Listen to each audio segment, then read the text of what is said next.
இரண்டாவது செய்தி. தொடர்ந்து யாவதுடன் திருவிழா அவர்களுடைய திருவிழா படத்திற்கு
தீபம் அந்த கிளிபனுக்காய் காவடி எடுத்து வந்த ஒத்துழைப்பு வழங்குமாறு கேட்டுக்கொள்கின்றோம்.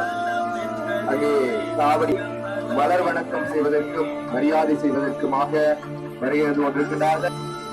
வணக்கம் உறவுகளே, நான் உங்கள் கேடி பாரதி, கேவிஆர் டிவில இருந்து. 9ஆம் மாதம் 26ஆம் தேதி என்றால் உங்களுக்கு தெரியும் என்ன நாள் என்று. நிகழ்வின் இறுதி நாளில் நாங்கள் கலந்து கொண்டு சகல நிகழ்வுகளும் முடிவடைந்த பிறகு தூர பிரதேசங்கள்லேருந்து வந்த மக்களுக்கு நான் எங்களோட காணொலியை நீங்கள் இப்போ தான் முதல் தடவையாக பார்க்குறீங்கன்னு சொன்னால் மறக்காமல் சப்ஸ்கிரைப் பண்ணுங்கள், பெல் பட்டன் அழுத்துங்க, எல்லாருக்கும் ஷேர் பண்ணுங்கள். இப்போ இருக்கிற இடம் வந்து ஜெர்மனில் இருக்கிற ஜெர்மனில் கிரிவலம் என்று சொல்லி ஒரு டிக்டாக் வலைத்தளத்தில் அவர் பயணித்து கொண்டிருக்கிறார்.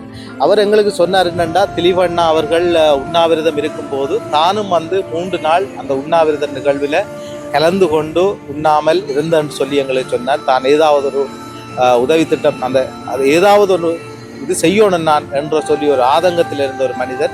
அவர் வந்து நான் ஏற்கனவே சில காணொலிகள் அவரை பற்றி நான் சொல்லியிருக்கிறேன்.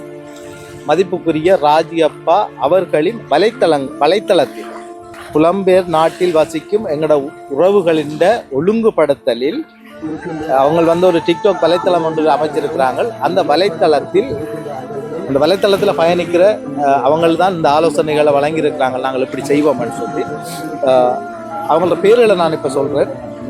அரவிந்தன், முத்து, மயூரன், சுதன், கயல், பிரபா மற்றும் டிக்டாக் மிக் 29, அரித்தமிழன் அண்ணா, மலரவன் மற்றும் வலைத்தளங்களில் பயணிக்கும் அனைவருடைய ஆலோசனைக்கு அமைவாக டிக்டாக் வலைத்தளத்தில் பயணிக்கும் கிரிவலம் அண்ணா, நான் ஏற்கனவே சொன்னேன், கிரிவலம் அண்ணாவின் நிதி உதவியில் அதில் நான் இன்னொரு ஆளையும் சொல்லணும் என்னென்னா, அவரை நான் சில காணொலிகளில் வந்து அவரை காட்டியிருக்கிறேன். அனுசன் அண்டு அவர் தான் எங்களோட கேமராமேன் மாட்டார். அவருடைய ஒழுங்குபடுத்தலில் இன்றைக்கு நாங்கள் திலீபண்ணாண்ட நினைவு நாள், இறுதி நாள். அவர் வந்து இந்த மண்ணிலே 12 நாள் உணவில்லாம தண்ணி இல்லாம தன்னை ஆகுதியாக்கி தன்னை கொஞ்சம் கொஞ்சமா உருக்கி இந்த 12வது இறுதி நாள்ல அவர் வந்து இந்த நாட்டை விட்டு எங்களோட தமிழ் தேசத்தை விட்டு எங்களை விட்டு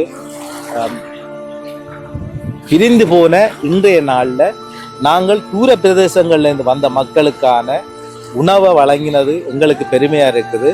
உண்மையிலேயே இந்த வலைத்தளங்கள்ல இருக்கிற அனைத்து உள்ளங்களும் இந்த உணவு வழங்குறதுக்கு ஆலோசனை வழங்கினதும் அதோட இந்த நிதியை வழங்கினது பெரிய ஒரு உதவி என்று சொல்லணும். நாங்கள் சாதாரணமாக கொஞ்சம் உணவு வழங்கல, நாங்கள் 600 பேருக்கு நாங்கள் உணவு வழங்கியிருக்கிறோம். அந்த 600 தனி மனிதன் ஒருவரால் இந்த உணவு நிதியை பயன்படுத்தி இப்படி ஒரு வேலை திட்டம் செய்திருக்கிறோம். உண்மையிலேயே ஒரு பாராட்டக்கூடிய விஷயம் இந்த டைமில் அப்படி செய்கிறது. திலீவண்ணாட உண்ணாவிரத்தை நிறைவு செய்து அவங்க வெளியேறக்குள்ள அந்த உணவுகளையும் வேண்டிக் கொண்டு தாங்கள் போனதை எங்களை வீட்டுகளுக்கு கொண்டு போய் சாப்பிடுவதற்காக தங்களது பிள்ளைகளுக்கு சேர்த்து வேண்டி கொண்டு போனதை எங்களை பார்க்கறதுக்கு எங்களுக்கு சந்தோஷமா இருந்தது.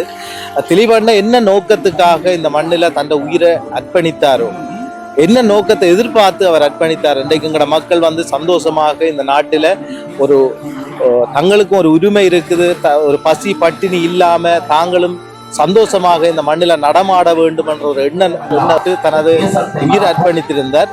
அந்த அடிப்படையில் நாங்கள் இன்றைக்கு அந்த உணவை வழங்கக்குள்ள அந்த மக்கள் வந்து சந்தோஷமாக அதை பெற்றுக்கொண்டு போனது எங்களால் பார்க்கக்கூடியதாக இருந்தது. உண்மையிலேயே அது பெரிய நிகழ்வு. அதை நாங்கள் பார்க்க நீங்கள் அந்த வீடியோவை ஃபுல்லாக பார்த்தீங்கன்னா தெரியும். நானும் எங்களோட தியாகிகள் எங்களோட நாட்டுக்காக இந்த மண்ணுக்காக இந்த உங்களோட பாதுகாப்புக்காக இன்றைக்கு நாங்கள் வெளிநாட்டில் எங்களோட உறவுகள் இருந்தாலும் அந்த வெளிநாட்டில் இருக்கிற உறவுகளுக்காக அங்கீகாரத்தை வழங்கிய இந்த மண்ணில் வாழுகின்ற இந்த மண்ணில் புதை கொண்டிருக்கின்ற எங்களோட உறவுகளின் குடும்பங்கள் இன்றைக்கு எத்தனையோ குடும்பங்கள் வந்து இன்றைக்கு வந்து நடுத்தருவில் நிற்கிற நிலையில் இருக்குது. நீங்கள் பார்த்துருப்பீங்கள், எங்களோட காணொலிகள்லையும் கூட பார்த்துருப்பீங்க. இன்றைக்கு நிறைய மக்கள் வந்து இந்த போராட்டத்தில் பிள்ளைகளை இழந்துட்டு அல்லது இந்த போராட்டத்தில் அங்கங்களை இழந்துட்டு இன்றைக்கு நாங்கள் மற்றவன்ற கையேந்தோனும் தனக்கு இன்னொரு உதவி வேணும் என்று சொல்லி ஆதங்கப்பட்டு அழுறதையும் நாங்கள் பார்க்குறோம். அப்படியான குடும்பங்களுக்கு நீங்கள் உதவி செய்யணும் என்று ஆசைப்பட்டீங்கன்னு சொன்னால் எங்களை தொடர்பு கொள்ளுங்க, நிச்சயமாக எங்களால் கொடுக்க முடியும் என்று சொல்லி கேட்டு